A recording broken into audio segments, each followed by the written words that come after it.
Hello everyone, welcome back to my channel. Navratri सिरीजमधले आपण colours पाहतो आहे.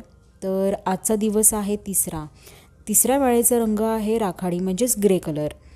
तर या व्हिडिओमध्ये आपल्याला बघायचे आहेत की ग्रे कलरच्या साडीबरोबरती कॉन्ट्रास्टमधले कुठल्या रंगाचे ब्लाउजेस चांगले दिसतील. मॅचिंग तर तुम्ही इतर वेळेला घालतातच, पण जर तुम्हाला तुमची साडी, तुमचा लूक हायलाईट करायचा असेल तर कुठल्याही साडीवरती कॉन्ट्रास्ट ब्लाऊज घालत जावा. तर इथे मी ग्रे कलरच्या साडीबरोबर आउटफिटबरोबर कॉन्ट्रास्टमध्ये कुठला रंग, कुठले कॉम्बिनेशन चांगले दिसेल हे दाखवलेले आहे. नवरात्री जवळच आलेली आहे आणि सगळ्यांची शॉपिंग सुरू झाली असेलच.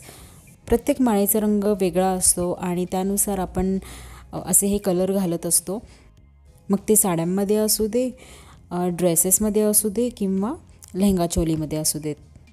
तर इथे मी हे जे स्पेशली कॉम्बिनेशन दाखवलेलं आहे ते साड्यांमधलं आहे, साडी आणि ब्लाऊज. तुम्ही हेच कॉम्बिनेशन तुमच्या अनारकली सूट्समध्ये ठेवू शकता, तसेच कुर्ती विथ पॅन्टमध्येही यूज करू शकता. लेहंगा किंवा घागरा चोली जर तुम्ही निवडणार असाल तर ब्लाऊजचा कलर कॉन्ट्रास्टमध्ये वेगवेगळे ठेवू शकता.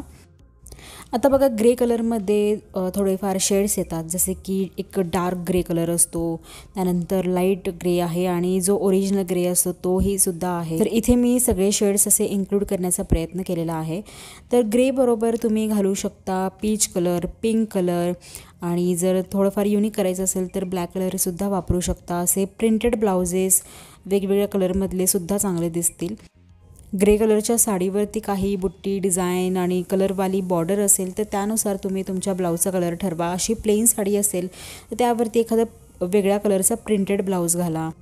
ब्रॉकेट ब्लाऊजसुद्धा चालतील आणि त्याचप्रमाणे असे कॉटनचे ब्लाउजेससुद्धा अगदी योग्य ठरतील. डिझायनर साडी असेल तर त्यावरती डिझायनर वेगळ्या रंगाचा ब्लाऊज घाला आणि गरजेचं नाही आहे की तुम्हाला त्याच साडीवरती त्याचाच ब्लाऊज घातला पाहिजे. तुम्ही वेगळ्या साडीचा सुद्धा ब्लाऊज मिसमॅच करून पेअरअप करू शकता. तुम्हाला हे आजचे कलेक्शन आवडले असेल तर लाईक आणि शेअर करा, चॅनलला सबस्क्राईब करा. भेटूयात आपण नवीन अशाच कलेक्शनसोबत. Till then take care, bye bye.